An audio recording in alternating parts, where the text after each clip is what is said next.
to essentially just manipulate the different levers of power until they eliminate someone that he wants to eliminate. And he actually kind of has a little bit of a moral quandary with that, even though he knows that in Munt is very explicitly laid out as like a evil person.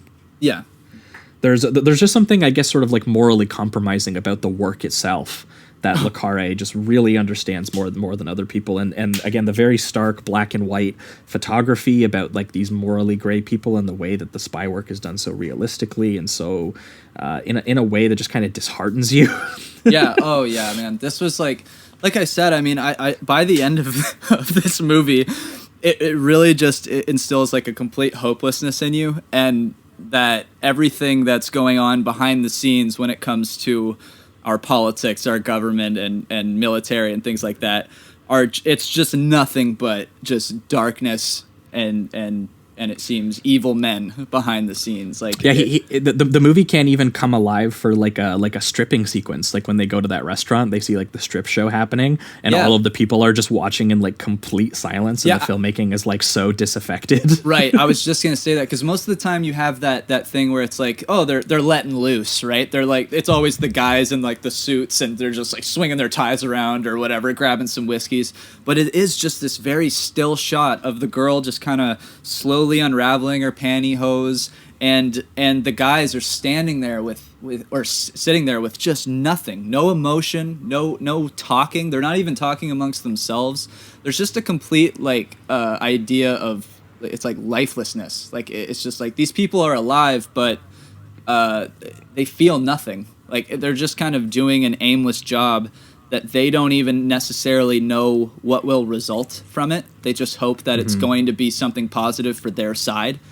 And I can't imagine they're just that life. sitting around like discussing via innuendo and plotting, the idea that maybe they should eliminate someone. They don't really know why or how. And they're living in half-truths all the time. Like everyone that they're talking to, they have a plan. Oh, they're all lying. But they're all half lying at the very least. So every conversation you have, even if it comes off as like maybe a genuine, maybe not friendship, but just an actual human interaction, a connection, even that you have in the back of your head, is this real? This probably is just another fabrication so that we can move forward.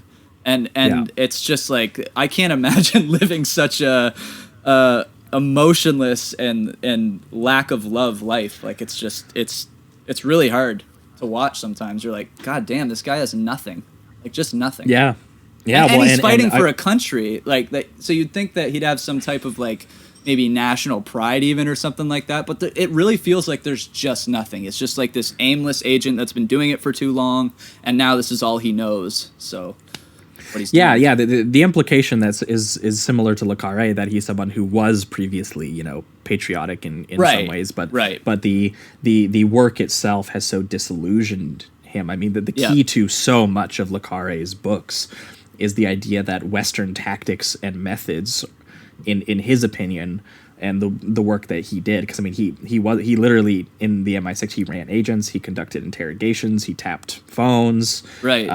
He actually left because of a betrayal of a real British double agent for the KGB. Oh wow. So I mean, if he did interrogations, I mean, I can imagine that he's seen and possibly done some things. Like I can't imagine they had the. I mean, hey, we know about Guantanamo Bay just years ago, so I can't imagine what they were fucking doing behind the scenes in the 60s. Like, oh my god. Oh. Yeah. So his idea is that he saw firsthand that Western tactics and methods were just as repulsive and morally compromised as all of the things that they said that they were fighting against. He's just like, look, these are things that I, if the mission is to avoid this kind of carnage and violence and immorality, then we're he's failing. like, what the fuck are we doing? I don't think we're doing a great job. Yeah, so that is kind of like the key to a lot of le Carre's work, and I think that this movie really gets to it in its final gestures when they end up going to like a full trial where Fiedler, has gotten enough sort of quasi half true, half false information from Richard Burton's Alec about Munt's role as possibly being a double agent for Britain, and he makes his case in front of like the Soviet Union, and but a lot of it is kind of basically circumstantial, or it's not quite enough, and Munt's defense team is very, very good at coloring a lot of it as false, which is really amazing, because the big twist is that it was true, is that Munt actually was a double agent the entire time, and the mission wasn't to get Munt, the mission was to get Fiedler. That's what. So they didn't tell Alec that the entire time, and so he basically was a pawn doing a completely different mission, where he finds out that the entire time the last remaining double agent in the Soviet Union is actually, or I guess a lot of it takes place in Germany. So I guess it's in East Germany. I can't remember which. I can't remember exactly which half. But it's during when I think the movie takes place 1 year after the Berlin Wall was put up.